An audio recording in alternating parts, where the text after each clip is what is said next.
Graça e paz, povo de Deus, não é?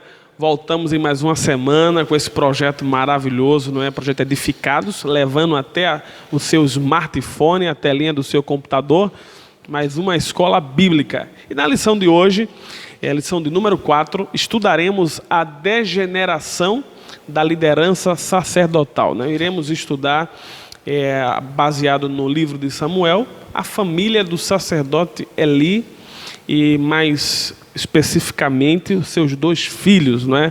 Ao meu lado, o nosso querido superintendente, professor José Amaro, e o nosso professor Marcos de Andrade.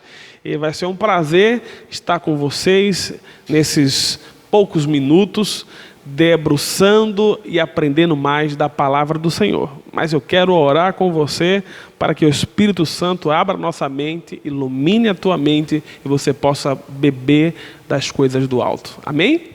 Senhor Jesus, obrigado por esta oportunidade. Obrigado, Senhor, por os nossos queridos professores que têm se colocado à disposição da Tua obra, do Teu povo para ensinar. Te pedimos a Tua direção, te pedimos que o Teu Espírito Santo nos use poderosamente e nós reconhecemos publicamente que nós não temos nada se do alto não nos for dado. Por isso, fica conosco e abençoa quem está aí do outro lado nos assistindo, em nome de Jesus. Amém.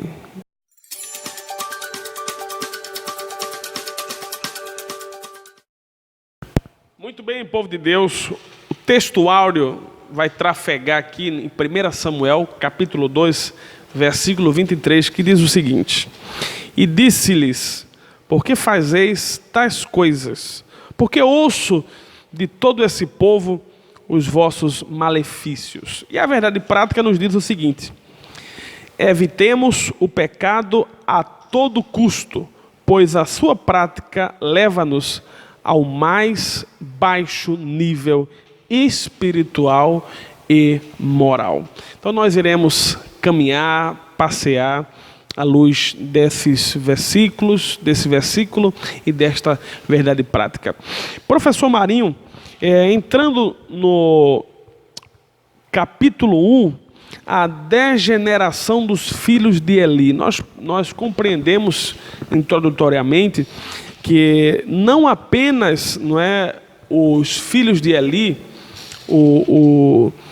eles pecaram, mas o pecado dele foi tão severo, foi tão, digamos assim, tão sério, que agrediu até a santidade de Deus, não é?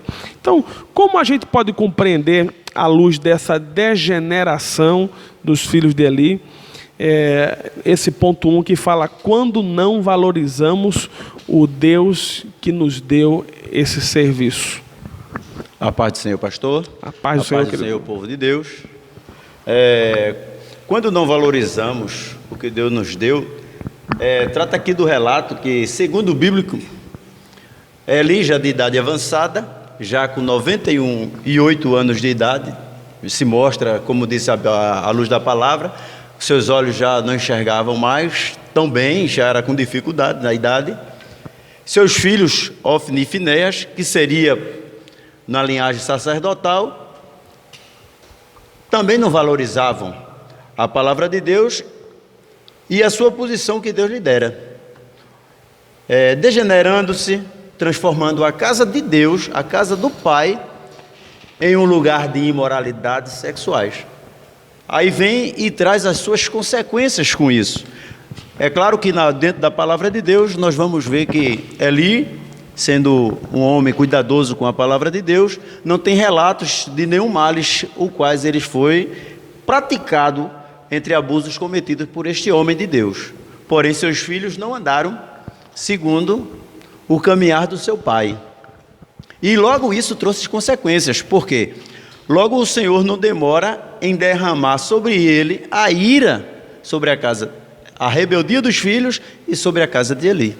Então, nessa parte do ponto 1, eles não valorizaram aquilo que era mais precioso, servir a causa nobre de Deus, e eles trocaram isso por imoralidades sexuais. Exatamente, pastor. E todo o povo se escandalizava. Era uma coisa terrível, né? Professor Marcos, o ponto 2 fala fazendo uma troca, né? Qual foi essa troca que os filhos de Eli, não é, fizeram?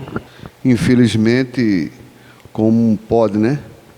Para o poder trocar o Senhor pelos prazeres mundanos, né?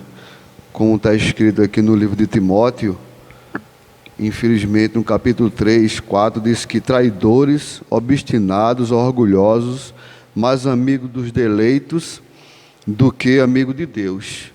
E é bom observarmos que no próprio texto das Escrituras, aqui no livro de Levítico, está escrita a seguinte palavra de Deus: lei sobre sacerdote, santos serão seu Deus, e não profanarão o nome do seu Deus, porque oferece ofertas queimadas do Senhor, o pão do seu Deus, portanto serão santos. No 7 diz: não tomarão mulher prostituta ou infame, nem tomarão mulher repudiada de seu marido, pois o sacerdote santo é seu Deus.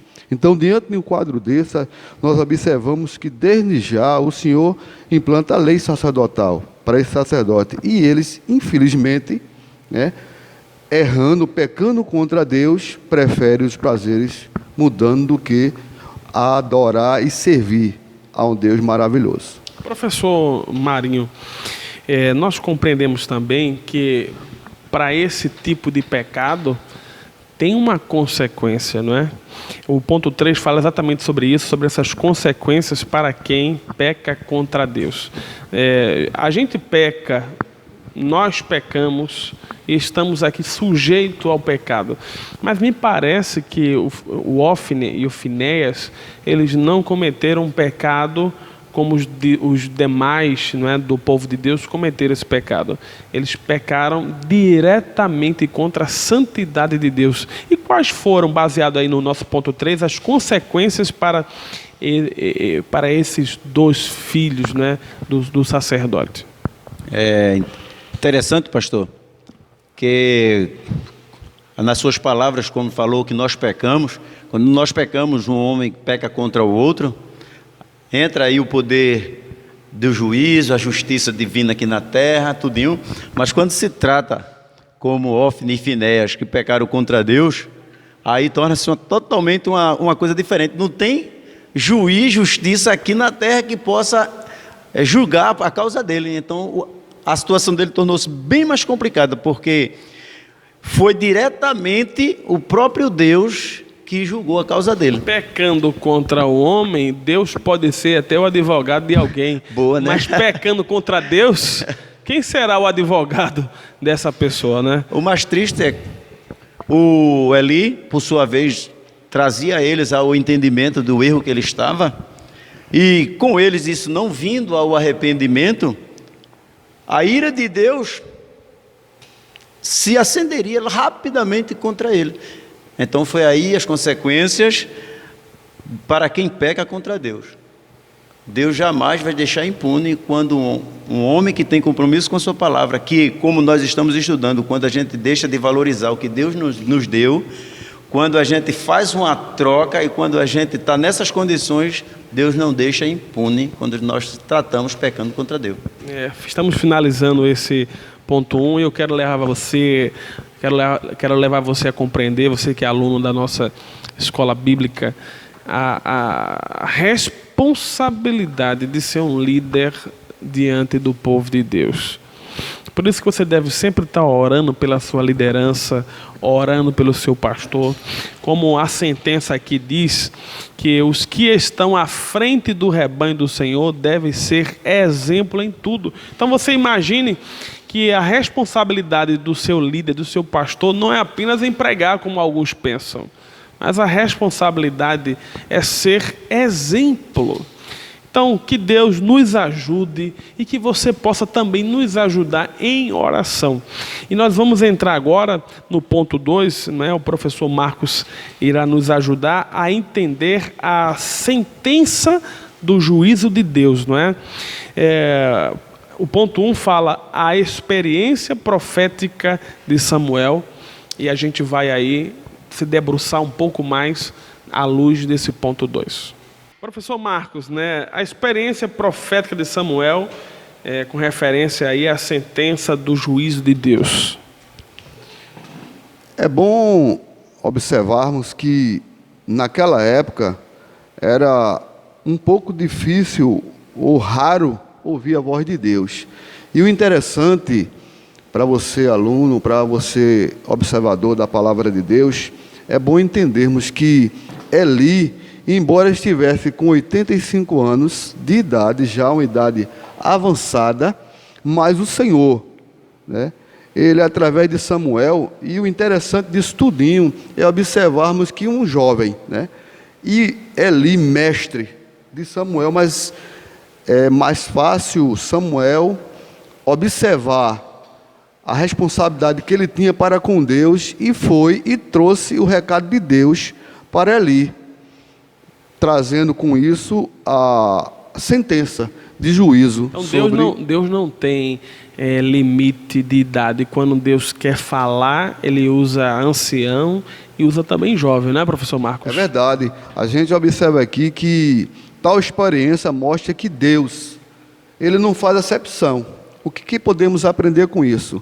Tanto um sacerdote como um pastor, ele tem o dever e a obrigação de, independente de idade, quer seja novo, quer seja adulto, quer seja ancião, mas a responsabilidade, o zelo pela palavra, ela tem que ser focada nisso, de chamar, se necessário for, em cima de um erro, de um pecado, ser chamado a atenção. Independentemente da idade, tem que ser fiel ao que Deus falou, não é? É bem assim. Coisa linda. Professor Marinho, não é? O ponto 2 fala dessa sentença pronunciada. Como foi difícil, eu acredito, para o discípulo falar tal sentença ao seu mestre, né? Desenvolve um pouquinho desse ponto 2, professor Marinho. Nesse segundo ponto aí, no ponto 2 aí, que nós estamos falando da sentença pronunciada, além dessa sentença chegar para ele, Eli recebera uma sentença por meio de um profeta desconhecido. O interessante, pastor, que eu vejo desse lado aí, é que ele... No caso, ele era desconhecido porque Samuel não era profeta. Exato. Era profeta desconhecido porque Samuel não era tido como profeta, era um levita, um ajudante no templo, né? Exato. E o que eu acho bonito desse homem de Deus é que ele prontamente, ele aceita, ele recebe a sentença que vinha da parte de Deus. Agora, por sua vez, do menino Samuel, ele não tinha mais como mudar essa sentença. E tinha que acontecer aquilo num determinado tempo. Deus havia sentenciado a casa de Eli. Viria a morte, a destruição por completa sobre ela. Isso me faz entender, professor Marinho, que Eli, no fundo, ele sabia que estava errado, e quando Deus põe o dedo na ferida, ele, como homem de Deus que ele era, exatamente, ele reconhece e aceita, né? Que coisa linda. E a perda da família, e a sentença foi grande, pastor. Foi terrível. A perda dos 2 filhos, depois vem a perda da nora, depois vem ele cai e mete a cabeça, e depois o Senhor vai lá e cumpre até... Quebrou o pescoço, né? O final, né? E toda a sua descendência, a gente vê lá em Salomão, né? Chega até Salomão. Até em Salomão foi maldita, né? Toda a sua descendência maldita. Professor Exatamente. Marcos, a desgraça da família de Eli, a gente estava introduzindo aqui, fala um pouquinho, veja como o pecado traz consequências seríssimas, né? Trouxe essa desgraça para toda a família de Eli. Desenvolve um pouquinho para a gente. Como foi dito, é interessante observarmos que na sentença pronunciada, observamos que um profeta entra em cena, por nome um profeta desconhecido, mas foi bem abordado pelo senhor que antes não havia esse ofício, mas que de repente uma criança, né, ela vai e entrega aquela sentença. E é bom observarmos que Deus, ele zela pela sua palavra de tal forma que permite esse cumprimento.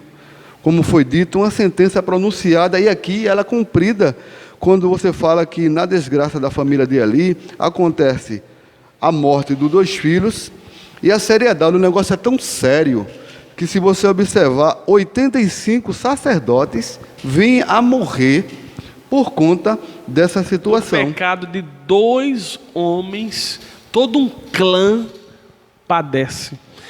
E eu me lembro também do pecado de Acã. Pela desobediência de Acã, o povo de Deus perde uma batalha, muitas pessoas morrem, e muitas vezes eu quero chamar você essa atenção. Às vezes, amados, um erro de um líder, um membro em pecado que a gente não corrige, não disciplina, traz um dano terrível à congregação, à igreja. Então é importante, não é, professor Marcos, nós termos essa dimensão, principalmente nesse aspecto, quando alguém peca contra Deus, né? E também, o interessante é que esse pecado, a gente observa que ele também está inserido não só no Velho Testamento, mas também a gente observa no livro de Apocalipse, no capítulo 2, 23, a Bíblia revela que o salário do pecado é a morte. E eu vou ler para que você observe que, de fato e de verdade, é uma verdade das Escrituras. Tanto no Velho Testamento quanto no Novo Testamento, né? Que ele diz aqui em Apocalipse, no capítulo 2, 23, e ferirei de morte a 6 filhos, e todas as igrejas saberão que eu sou aquele que sonda as mentes e os corações, e darei a cada um de vós segundo as vossas obras. Isso aqui se referindo à igreja de Tiatira, para você ter ideia de como, né, mesmo no Velho Testamento como no Novo, a consequência do pecado é seríssima. Voltamos naquela frase muito conhecida de vocês: Deus é amor, mas é justiça também. E interessante, só fazendo um pouco dessas palavras que Marco acabou de dizer, o escritor coloca aqui na revista, pastor, ainda que levasse aproximadamente 130 anos para o seu desfecho, isso nos mostra que o pecado contra Deus tem a sentença. Mesmo que aparentemente não aconteceu nada, isso. Mas no caso aí da família de Eli, passou 130 anos, isso, mas a sentença foi cumprida. Muito bem, terminamos aí esse ponto 2, nós vamos agora entrar no nosso último ponto, não é? As consequências do pecado, do ponto de vista do preço do pecado, os males da falta de repreensão, e também compreender pecados voluntários e deliberados não têm perdão. Vamos entender aí esses pontos aí para que a gente possa explanar para vocês e aplicar melhor esse ponto 3. Professor Marinho, o ponto 1 desse último tópico fala sobre o preço do pecado. Inicialmente, a sentença é: o salário do pecado é a morte. E nós sabemos que para cada erro, para cada pecado, adquirimos as consequências dos erros do nosso pecado. Por favor, fala um pouquinho sobre essas consequências do pecado, esse preço do pecado. Exatamente, pastor. O preço do pecado, nesse primeiro ponto, sabemos que o pecado sempre traz consequências.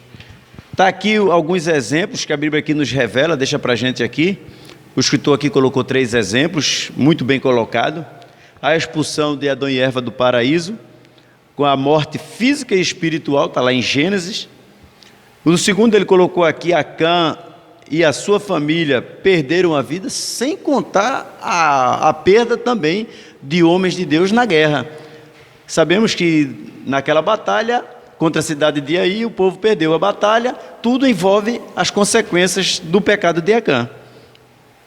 E no terceiro ponto aqui ele colocou Ananias e Safiras também morreram, as consequências também do pecado da omissão de falar a verdade, de falar as coisas de Deus diretamente e abertamente, o que deve ser dito. Quando a gente omite, quando a gente esconde, quando a gente peca contra Deus, vem aí as consequências. De cada uma delas são gravíssimas as suas consequências. As consequências do pecado são trágicas. Sempre eleva, além de perdas familiares, ainda vem as consequências da sua família. Por causa da sua omissão e a irreverência dos seus filhos, o sacerdote Eli, a sua família foi tirada do sacerdote. Veja a consequência por causa, como nós estamos falando, dos seus 2 filhos. Por conta de 2 filhos, perdeu a família inteira perdeu essa bênção ali. sacerdotal. Exatamente. Aí diz aqui umas palavras muito fortes que o escritor coloca. A palavra de Deus nos mostra, veja que situação, quando os filhos não forem bem encaminhados no caminho do Senhor, se torna uma vergonha para os pais. Quer dizer, a honra, quando você ensina os seus filhos no caminho do Senhor, como diz a palavra de Deus, que os seus filhos vão crescendo e vão se desviando dele, dos caminhos, torna-se uma vergonha para os seus pais. Acredito que para Eli, como foi terrível ver a situação dos filhos e como dá o relato, que várias vezes ele mostrava a situação que ele estava e a vergonha que ele estava fazendo. Professor Marcos, né, corroborando com essas informações que o professor Marinho nos trouxe, né, os males da falta da repreensão, talvez, eu acho que nós sabemos que aquele que ali era um homem santo, era um homem de Deus, mas esse pecado ele não poderia ter, não é? Ele tinha que repreender, não é? Os filhos, né? Ofni e Finéias. E como é que a gente pode compreender os males da falta de repreensão, baseado nesse ponto 3? Para nós entendermos essa repreensão, é bom, no texto hebraico, a palavra repreensão quer dizer correção, censura, punição, castigo. E se nós observarmos aqui, até no que o superintendente falou, precisamos conduzi-los à comunhão com Deus, para enfim dizermos, eu e minha casa serviremos ao Senhor. Aqui observamos que não houve, e quando nós observamos na palavra de Deus, no livro de Provérbios, capítulo 29, 15, diz, a vara e a repreensão darão sabedoria, mas o rapaz entregue a si mesmo envergonharão sua mãe. Então, diante dessa afirmação aqui do livro de Provérbios, os males da falta de repreensão é observado nos filhos de Eli, onde, infelizmente, ele, por não ter sido repreendido pelo pai, tiveram o quê? O juízo de padecerem. E você está me dizendo que diante de Deus é melhor ser um pai chato do que um pai liberal demais? É melhor ser um pai que está sempre ligado, atento à postura dos seus filhos, do que ser aquele que faz vista grossa? É isso que você está me dizendo, professor Marcos? A palavra de Deus diz que o fruto do Espírito está em toda a verdade, amor e justiça. Então aqui foi aplicada a justiça, por quê? Porque Deus é santo. Então, se Eli tivesse aplicado a justiça, Deus não teria aplicado. É isso que você está querendo dizer? Se ele tivesse... Por Eli não ter aplicado a justiça, então coube a Deus como juiz aplicar. De fato. Confere essa informação? De fato, né? Porque Deus é justo e santo. Então, principalmente se tratando das coisas dele. Ele teria que fazer isso por conta da sua palavra, que já nos ensina que devemos ser santos. Se ele permitisse que o sacerdote, né, deixasse os filhos e os filhos continuassem naquela vida, a impunidade de Israel seria mais desastrosa ainda. Então ele tira daquela cena com a morte dos 2. Muito bem. Professor Marinho, pecados voluntários e pecados deliberados não têm perdão. Explica por que esses pecados voluntários, à luz aí dos filhos de Eli, né, não tiveram perdão. Como iniciei aqui na revista, pastor, o apóstolo João disse que há pecados pelos quais não se deve orar. No caso de há pecados involuntários que não são frutos de rebelião e por esses sim, ainda assim existe intercessão, né? Exatamente. No caso dos 2 filhos de Eli, foram pecados voluntários. Foram pecados, eles sabiam que estavam fazendo. E continuavam nessa prática. Na mesma deliberalidade, não tendo perdão, pois o próprio sacerdote ali levava a ele essas palavras de erro que ele estava cometendo. Porém, eles não deram ouvidos, porque estavam fazendo exatamente com muita convicção do seu erro. E a lei também, não é? A lei, como o professor Marcos tinha falado anteriormente, a lei, ela declarava como deveria ser a postura de um sacerdote. Inclusive, Pedro faz menção disso na sua carta, o apóstolo Pedro, ele diz: sede santos, porque o vosso Deus é santo. Exatamente falando naquele texto que diz que nós somos sacerdócio real, povo santo. E esse texto inicialmente foi falado para o povo de Deus, mas tem uma, como o professor Marcos falou, uma sentença direta, não é, professor Marcos? Verdade. E nesse terceiro ponto, é bom observarmos que o maior problema de não ter perdão é justamente por quê? Porque eles pecavam contra Deus, e a Bíblia diz que aquele que confessa o pecado e deixa, alcança a misericórdia. É verdade. E observamos aqui que nenhum dos dois, a gente percebe que nenhum dos dois tinham, né, né, não se humilharam, nem se quebrantaram na presença de Deus. Pelo contrário, aqui diz que voluntária e deliberadamente zombavam. Eles estavam com a mente cauterizada. Para quem conhece a história, né, além dos atos sexuais, das imoralidades, eles também utilizavam, roubavam o Senhor, as ofertas que eram para o Senhor, os sacrifícios e a parte que cabia ao Senhor, eles tomavam para si. Então, eram atos realmente de total rebelião, não é? Era deliberadamente consciente os atos deles, né? Verdade. E inclusive aqui diz que hoje, nos dias atuais, porque aqui era no Velho Testamento, e muitas vezes as pessoas dizem assim, né? Algumas pessoas estudam a palavra e dizem, não, muitas coisas ficou no Velho Testamento. Mas observamos aqui que, no texto diz aqui, que como seguidores de Jesus Cristo, tenhamos temor e tremor. O pecado voluntário e deliberado leva à morte eterna. Professor, vê que coisa séria, né? Professor morte Marinho, eterna. Professor Marinho, para a gente fechar esse tema e a nossa lição, né?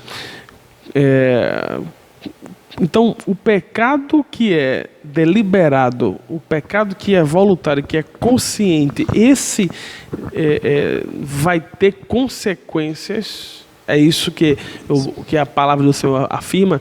Exatamente. Esse não tem perdão. Não tem perdão. Como disse Marcos, se eles, por sua vez, revelassem, confessassem o seu pecado, sim, mas eles estavam fazendo conscientemente.